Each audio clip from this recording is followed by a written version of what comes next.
Welcome to the Grit Culture. So we got a situation dealing with the George Floyd case with Congressman Maxine Waters making some statements on what she wants to see from protesters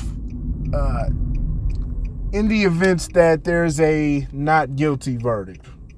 So we'll take a look at this video. Please like, share, subscribe. And we'll get into it. We'll get into it afterwards. We're looking for a guilty verdict. We're looking for a guilty verdict, and we're looking to see if all of the talk that took place and has been taking place after they saw what happened to George Floyd, if nothing does not happen, then we know that we've got to not only stay in the street, but we've got to fight for justice. But I am very hopeful, and I hope that we're going to get a verdict that will say guilty, guilty, guilty. And if we don't, we cannot go away. And not just manslaughter, right? I mean... Oh, no, not manslaughter. No. This is guilty for murder. I don't know whether it's in the first degree, but as far as I'm concerned, it's first degree murder. Congresswoman, what happens if we do not get what you just told? What should the people do? What should protesters on the street do? I didn't hear you. What happens? What should protesters do? Well, we got to stay on the street, and we've got to get more active. We've got to get more confrontational. We've got to make sure that they know that we mean business. Now, the first thing I take note of watching that clip is, of course, something I call out on this channel all the time. And I'm not into the whole left, right, mind control crap that they have people drinking out of the mainstream media well, drinking that Kool-Aid. I'm not into all of that. I look at everything from an objective perspective. So I'm going to call it down the middle. If it's wrong, it's wrong. If it's right, it's right. And both sides of the perceived sides of this, even though they're on the same team in all actuality, they both possess hypocritical concepts, hypocritical points. Now, I do believe the left tends to perpetrate this more than the right does, right? But neither side is for you. And this is exactly what you see here with Maxine Waters, who was consistently one of the most vocal people, in all of Congress, on television all the time, and was one of the most vocal people when it came to the Capitol riot nonsense that happened back in January. And she was pushing for President Trump at that point to be arrested for inciting violence. Now, he didn't outright call for violence, but he wanted people to show up on the day of the counting, of the electoral counting, and he wanted people to, apply some pressure. Not let up. But it gets real vague, and you leave it open. That's a lot to be thought of when you start to talk about he incited violence without him outright even saying that. So, and I'm not gonna say that's what Maxine did here. She didn't outright call for violence, but according to their own rule of law that they put out, their moral rule of law, she will fall under that. Even more to an extreme, because she asked to stay confrontational. These are public officials. If anything, that goes against the Constitution, which they don't give a damn about anyway. They all only bring it up, and they all lean on the Constitution that they swear upon They lean on it when it supports whatever point that they want to make, or for their particular side. It's all a show. It's all for show. But First Amendment says, it says peacefully protest. It says to peacefully protest. So, of course, people have the right to be angry. Should there be a non-guilty verdict? But it's about how you apply the anger. And I'm going to tell you the right way to respond in the event that happens. I'm going to tell you what Auntie Maxine ain't going to tell you, because she's a government shield. Auntie Maxine will never give you the correct answer, because Auntie Maxine is not here for solutions. She wants to continue the cycle. She wants to continue the whole entire cycle of helplessness. People not learning how to be self-sufficient. People not learning how to be logical. She's not in that she's not in that game. So I'll tell you what to do. I'll tell you what, and I won't tell you what to do. I'll give you some advice. It will be a travesty if this does go to a not guilty verdict. It's clear as day. I would never sit up there and call for there to not be a trial in the form of it, of how it is now, because I've seen a lot of people saying some mess like that, like there shouldn't even be a trial. You don't want to do that. No matter how clear cut, even if they saw it, even if he confessed, flat out said it. If he confessed, there wouldn't be a trial. But if he confessed on one hand and said, hey, I want a trial on the other, you would still have to give a trial. Because that's just how the system works. And it sees to it that you're going through all of the steps.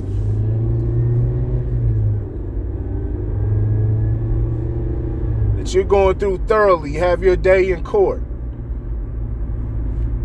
And you don't want to see them cut any corners, because once they start cutting corners on one thing, it'll give them excuse to do it later on.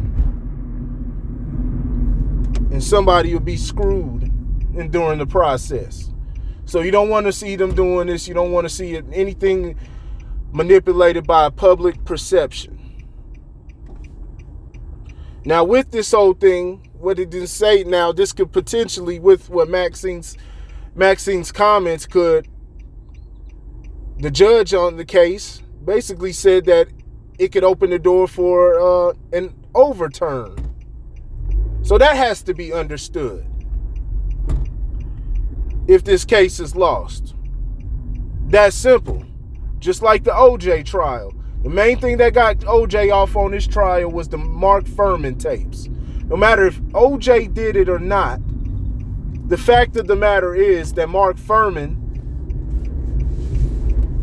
was openly admitted to being a racist on the tapes and found to have been tampering with evidence. That destroys the whole entire thing. That destroys the whole entire thing. And so if it comes to the point to where this and these comments are what gets the case overturned, it's something that everybody has to eat. People can say what they want to say, but a public official can't make a statement like that, right? But nonetheless, it still should be a guilty verdict, in my opinion. It should be a guilty verdict. But in the case that it's not,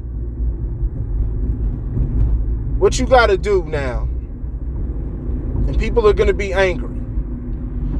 Now, I will never advise anybody to retaliate violently or anything of the sort. But one thing I will say is, at the very least, you pinpoint your anger toward the source of the problem. don't go tearing up everything and go tearing up your neighbor's business.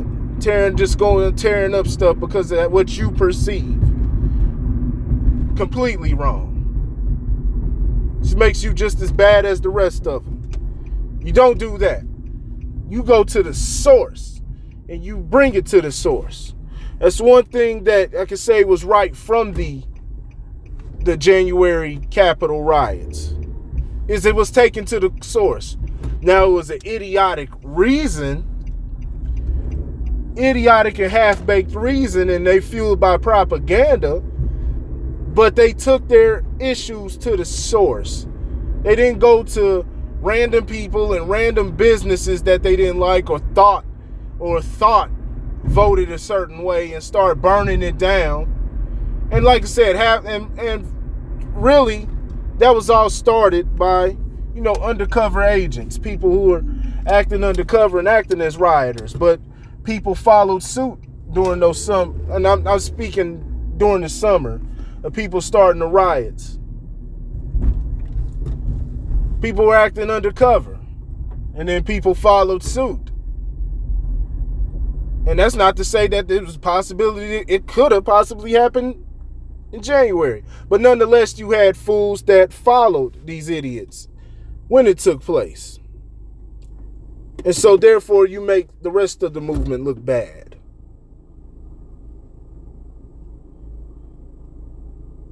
So outside of that, taking it to the source, everything has to be directed to the source.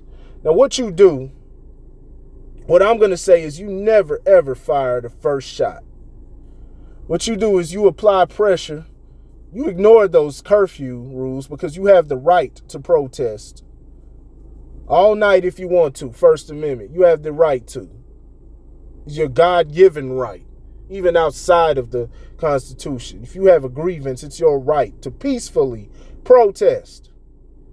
So you bring it to the doorstep, whether it's the, the capital of your state, even at the U.S. Capitol. Now, I prefer your mayor's office, where you locally or at your state. And you bring it to them. And you go out there and you apply pressure peacefully until you can get a resolution. And you have a specific list of demands, whether it's changes in the law or whatever. But you have a specific list of demands. Now, if you get ignored,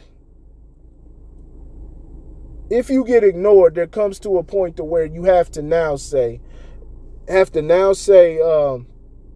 you got to do your own thing.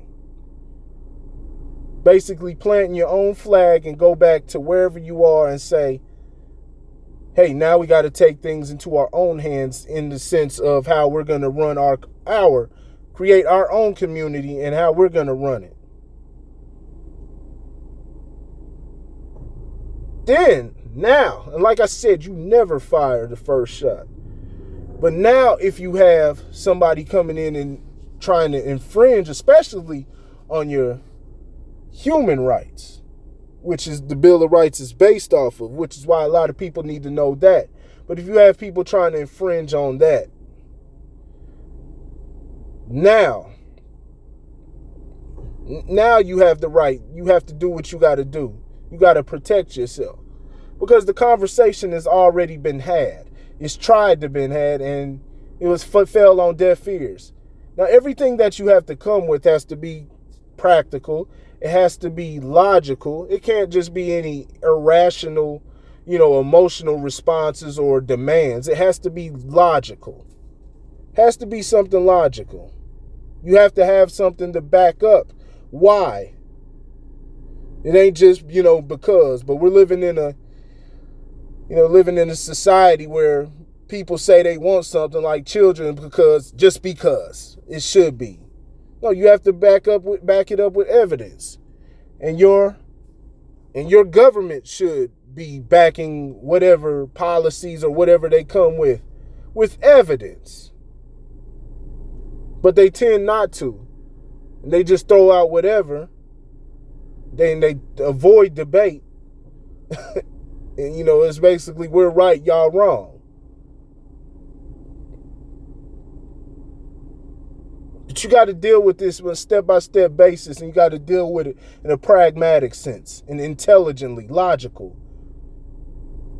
With the, you know, with the mindset of, hey, we're going to stand on principle, and if those principles get broken, we're going to have to do what we got to do, because our future's on the line. The children's future is on the line. All type of stuff. So a point has to be made.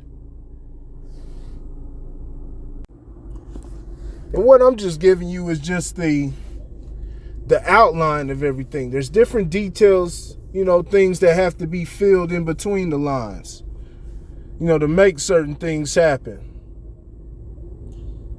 But I'm giving you the, you know, the basis of everything and how to move. Anytime you can't fire at the first shot. I just want to make that clear, that don't incite anything.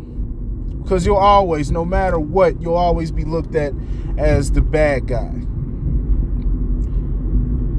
And that's government-wise, when taking stuff to the Capitol or something. Now, not much will happen with your public perception if it, you know, so to say, somebody were to, you know, get at Derek Chauvin. That's not going to do much to harm a person's public perception. But I'm talking as far as, you know, the government or something, you know, or going to your Capitol building. You don't want to do that. Conversation has to be had. If not, we retreat and we do what we got to do now.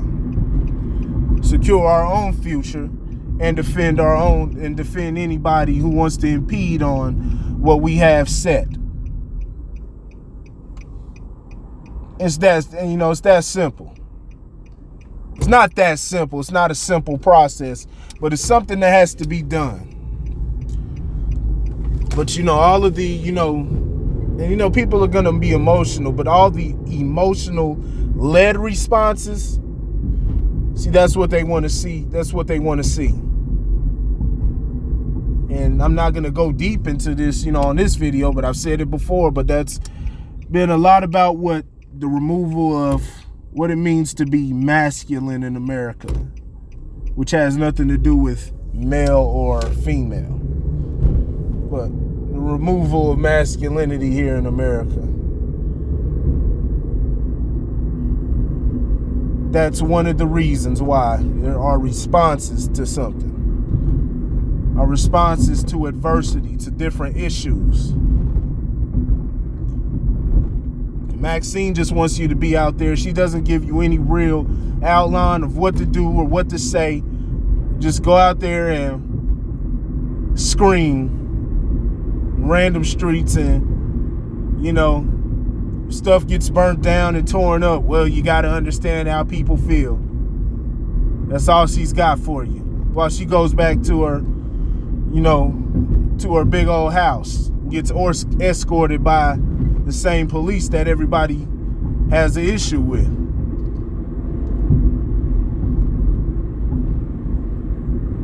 So you got to watch these government officials. You got to continue to watch them. Don't know how much more, you know, you got to see before you realize. These people are hypocrites. They have ulterior motives.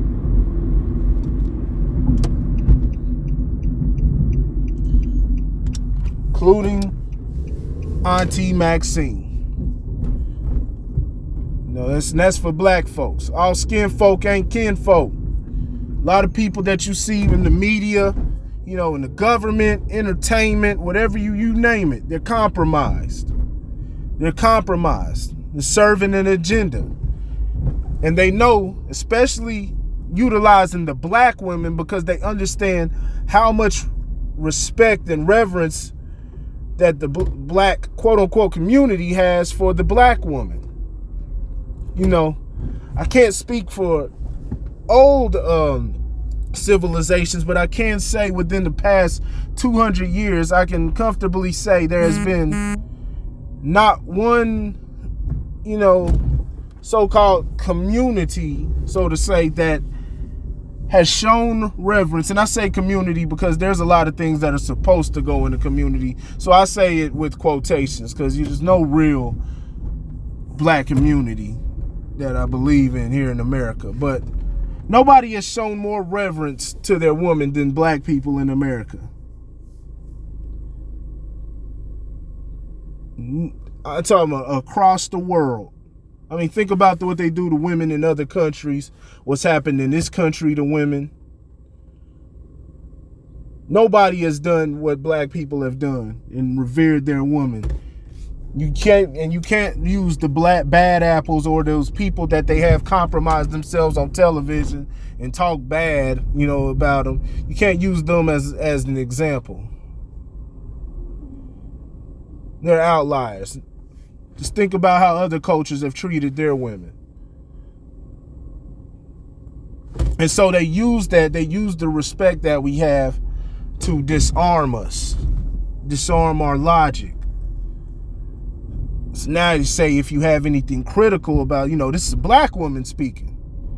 And she's got to be doing what's best for us. There's no way she wants to harm us. There's no way she could be compromised. It's a black woman. This is Auntie. It's like somebody we know.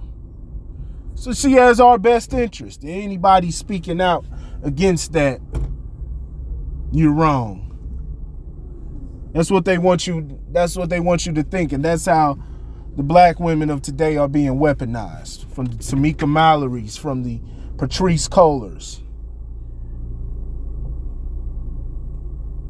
from the Maxine Waters, everywhere. So it's something to just watch out and take note of and understand the games that, the powers that be here in America or across the world that they utilize. That's all I got for today. I'm pretty sure there's probably some points I missed, but if you got anything else, leave it in the comment section. I'm open to all advice. I'm open to all, points of views. And let me know. Let me know if you think I'm wrong or anything. I'm not perfect. Other than that, thanks for watching, and we'll be back later. Peace.